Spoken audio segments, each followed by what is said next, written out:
बिस्मिल्लाहिर्रहमानिर्रहीम अस्सलाम वालेकुम। Welcome to my YouTube channel math club.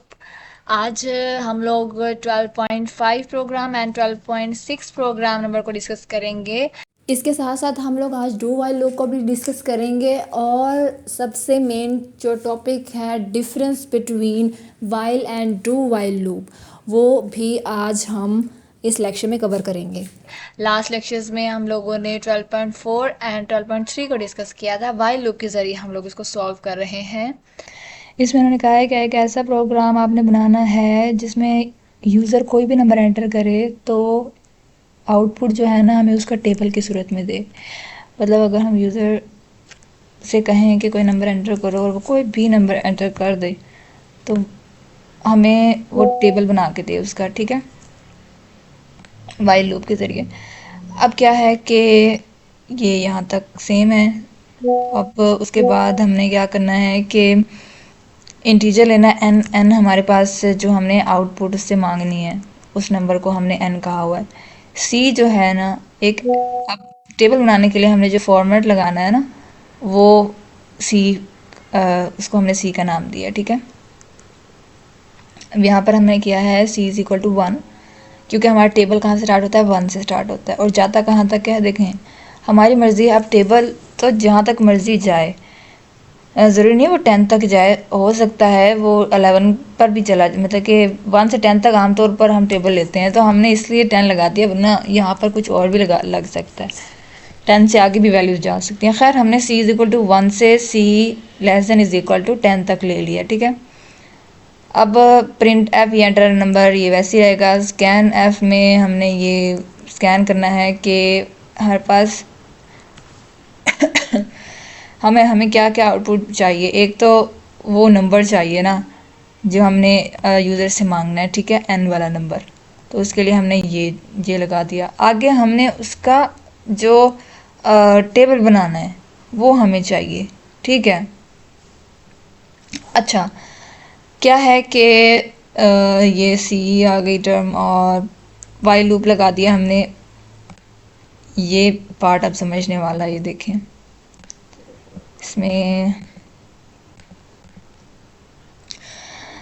हमने क्या किया है। यहाँ पर हमें अब आउटपुट किस तरीके से चाहिए ये उस सेंस में लिखा हुआ, ये देखें। ये जो है ना ये हमारे पास है डबल इन्वर्टेड कॉमास है, ठीक है। परसेंटेज डी हम वैसे ही लगाते हैं। अब ये जो है वो स्टेरिक लगाया यानी मल्टीप्लाई का साइन लगाया हुआ, ठीक है। आपको पता है टेबल मल्टीप्लाई करके ही आता है, ठीक है। जैसे ये 3 मल्टीप्लाई 1 किया है ना, तो मल्टीप्लाई करके हमने इस फॉर्मेट में आउटपुट लेनी है ना। तो क्या होगा, ये समझ लीजिए ये वो वाला नंबर है जो यूज़र ने एंटर किया, फिर मल्टीप्लाई, और ये जो टर्म है ना ये वो वाली टर्म आएगी जिसमें हम ये जो है इन ये कर रहे हैं सी इज इक्वल टू 1 2 3 4 5 जिसके साथ वो टेबल नंबर जो है वो मल्टीप्लाई होकर टेबल देगा। तो percentage D is equal to percentage D backslash N. अब यहाँ पर वो आउटपुट आएगी जो इन दोनों को मल्टीप्लाई करके आएगी, ठीक है, और वो ऑटोमेटिकली वो देता रहेगा हमें। बैक स्लैश एन लगाया बिकॉज हमें 3 बंदा अगर 3 करते हैं तो हमें एक लाइन पे देगा, फिर नेक्स्ट लाइन पे देने के लिए हमने बैक स्लैश एन लगा दिया, इन्वर्टेड कॉमास कंप्लीट। अब आउटपुट में हमने क्या क्या रखा है ये देखें। एन रखा है, एन वो वाला नंबर जो यूज़र ने एंटर करना है, सी वो वाला नंबर जो यहाँ पर हमने लगा दिया है, इनिशियल वैल्यू दी है 1 से लेकर आगे 10 तक जाएगा, ठीक है। और हमें आउटपुट में क्या चाहिए, एन मल्टीप्लाई सी, मतलब एन और सी जो है उनको मल्टीप्लाई करके एक एक करके हमें आंसर देता रहेगा, ठीक है। ये आ गया। अब यहाँ पर सी प्लस 1 कर दिया है, वो इसलिए क्योंकि हमें इंक्रीमेंट करना है ना, सी के अंदर 1 देगा, फिर 2 देगा, फिर 3 देगा, 4 देगा, इस तरह। तो इसलिए हमने एक नंबर को प्लस करते जाना है ताकि हमें ये एक दफ़ा 1 दिया है फिर 2 आ जाए, 1 + 1 2 हो जाता है, फिर 3 4 इस तरह करके 10 तक। तो आपको ये प्रोग्राम की आउटपुट ये दे देगा इस तरह। सबसे पहले वो डिस्प्ले कराएगा यूज़र को एंटर नंबर, क्योंकि ये हमने लिखा हुआ है कि नंबर एंटर करो। फिर उसने अगर जैसे लेट सपोज यहाँ पे उसने 3 दिया है, ज़रूरी नहीं कि वो 3 देगा, कोई भी दे सकता है, लेकिन अगर उसने 3 दे दिया तो उसके हिसाब से इस तरह का फॉर्मेट आपको आउटपुट में शो होगा। आप 12.6 में उसने कहा है कि ऐसा प्रोग्राम लिखें जिसमें ये जो सीरीज़ दी है ना 3, फिर थोड़ी स्पेस दे के 5, फिर थोड़ी स्पेस दे के 7, फिर 9 और 11, और ये इस तरह ये पूरी सीरीज़ दी हुई है। उसने कहा है वाइल लूप लगाओ और इस तरीके का प्रोग्राम बना के दो कि हमें ये आउटपुट मिल जाए। तो हमने क्या करना है, लगा देनी है हमने वाइल लूप। ये यहाँ तक सेम रह जाएगा इंट सी जो हमने अब वाइल लूप लगानी है ना। तो आप देखें कि ये स्टार्ट कहाँ से हो रहा है, 3 से। यहाँ पर तो 3 से है, मे बी आपकी बुक में शायद यहाँ से 1 से स्टार्ट हो रहा है, ठीक है, क्योंकि ये बुक का बाइंडिंग में गई हुई है, पिक्चर सही नहीं है। यहाँ पे 1 से ही स्टार्ट हो रहा है मेरे ख्याल से।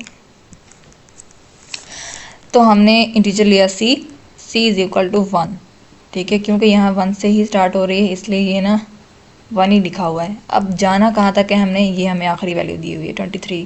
तो हमने क्या करना है, 1 से लेस और इक्वल जाना है 23, ठीक है।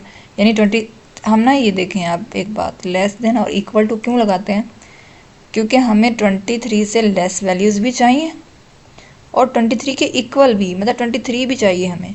अगर हम 23 नहीं चाहिए होगा ना तो फिर हम सिर्फ लेस देन लगाएंगे, फिर इक्वल नहीं लगेगा।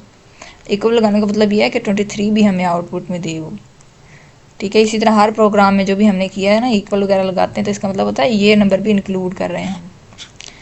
अच्छा जी, तो हमारे पास अब print F inverted commas percentage D हम लगाते हैं। अब आप ये देखें कि इन दो नंबर्स के दरमियान, हर दो नंबर्स के दरमियान काफ़ी ज़्यादा गैप है, मतलब सिंपल स्पेस नहीं जैसे ये इनके दरमियान दी हुई है, इतनी स्पेस नहीं है। तो हमें ज़्यादा स्पेस देने के लिए \t लगाना पड़ता है, ठीक है। ये बेसिकली टैब को शो करता है, टैब में स्पेस थोड़ी सी ज़्यादा आ जाती है। यानी अगर आम स्पेस हम इतनी सी दे सकते हैं ना, स्पेस वाला जो हमारे पास कीबोर्ड के अंदर स्पेस की होती है उसमें इतनी सी स्पेस आती है, लेकिन अगर हम टैब यूज़ करते हैं तो हमारे पास तकरीबन इतनी स्पेस आती है। तो ज़्यादा स्पेस के लिए हम \t यूज़ करते हैं, इन्वर्टेड कॉमास कॉमा सी, जो हमने सी यहाँ पर रखा हुआ है। अब देखें आप हर नंबर के अंदर कितने नंबर्स का गैप है। पहले 1 आता है, 1 के बाद 3, 1 में कितने प्लस करेंगे 3 आएगा, 1 में 2 प्लस करेंगे 3 आ जाएगा, ठीक है। 3 में कितने प्लस करेंगे 5, 3 में भी 2 प्लस करेंगे 5 में भी 2 प्लस करेंगे 7 आएगा, 7 में भी 2 प्लस करके 9 आता है, 9 में भी 2 प्लस करके 11 आता है, और 11 में भी 2 प्लस करके, इस तरह 2 का ये आ रहा है। तो आपने इंक्रीमेंट कितना करना है 2 का, यानी 1 में 2 प्लस करेंगे तो अगली आउटपुट आपको देगा 3 की, ठीक है। हम डू वाइल देख लेते हैं। डू वाइल खैर मैंने पढ़ा दी थी, कोई क्वेश्चन हो तो इसमें से पूछ लीजिएगा, ये सारी थेरी वही लिखी हुई है। इसके अलावा आपके पास ये एग्जांपल, अब ये देखें, ये पाकिस्तान के लिए हमने एग्जांपल की ना वाइल लूप में पहले, और अब हमारे पास आएगी डू वाइल में। तो डू वाइल में इसको कैसे यूज़ करना है, सेम वही कंडीशंस हैं। ये देखें, ये 4 स्टेप्स तो सेम ही है, ये भी सेम है यहाँ तक। फ़र्क सिर्फ इतना है कि उसमें वाइल लूप में यहाँ पर वाइल आ जाती है ये वाली कंडीशन और ये बाद में आता है, लेकिन इसमें क्या है, डू पहले लगा के ये आपने स्टेटमेंट पहले दे देनी है और वाइल बाद में लगा देनी। बाकी सारा प्रोग्राम वैसे ही और आपके पास आउटपुट भी ऐसी आ जाएगी। उसके बाद मेन डिफरेंस आपके पास वाइल और डू वाइल लूप में क्या होता है। वाइल लूप आपके पास होती है प्री टेस्टेड लूप, ये एक सबसे मेन डिफरेंस है। प्री टेस्टेड लूप क्या होता है, और ये डू वाइल होती है वो पोस्ट टेस्ट होती है। प्री टेस्ट का मतलब वाइल लूप में हमारे पास कंडीशन पहले चेक होती है। प्री मतलब पहले, यानी हाँ वक्त से पहले कुछ हो जाना, उसको कहते हैं। तो हमारे पास जो कंडीशन पहले चेक हो जाती है ना वाइल लूप में, उसको इसलिए वो प्री टेस्टेड है। डू वाइल में क्या होता है, कंडीशन बाद में चेक होती है, स्टेटमेंट पहले रन होती है। जिस तरह ये है कि स्टेटमेंट पहले लिख दिया है हमने, पहले रन हो जाएगी और कंडीशन बाद में चेक होगी हमारे पास। तो ये एक मेन डिफरेंस है। और the loop what is never executed is the condition is false, अगर हमारे पास कंडीशन फॉल्स होगी तो ये एग्जीक्यूट ही नहीं होगा। और डू वाइल में क्या होता है कि एक दफ़ा एट लीस्ट 1 टाइम जो है वो रन हो जाएगी, एग्जीक्यूट हो जाएगी, अगर कंडीशन फॉल्स होगी तब भी। इसमें क्या होगा, अगर फॉल्स है तो बिल्कुल ही कुछ नहीं होगा, लेकिन इसमें एक दफ़ा हो जाएगा। ये सारी मैंने चीज़ें आपको पहले बताई हुई है। खैर वाइल लूप में क्या है, आपके पास semi colon use after the condition, और डू वाइल आपके पास यूज़ होती है। ये देखें, ये जो कंडीशन दी है ना, ये कंडीशन दी है। डू वाइल में क्या होगा, ये जो टर्मिनेटर लगा हुआ है ना सेमी कोलन, ये डू वाइल में यूज़ होगा लेकिन वाइल में यूज़ नहीं होता। और ये जो है एंट्री कंट्रोल लूप होती है और ये एग्जिट कंट्रोल लूप होती है। तो आज का हमारा टॉपिक यहीं तक था। आज हम लोगों ने 12.5 एंड प्रोग्राम नंबर 12.6 को डिटेल में डिस्कस किया है। कुछ ना समझ में आए आप लोगों को तो आप लोग मुझसे कमेंट्स करके पूछ सकते हैं। एंड आज का हम लेक्चर यहीं तक वाइंड अप करते हैं। अपना बहुत ख्याल रखिए और नेक्स्ट वीडियो में हम लोग मिलते हैं इंशाल्लाह।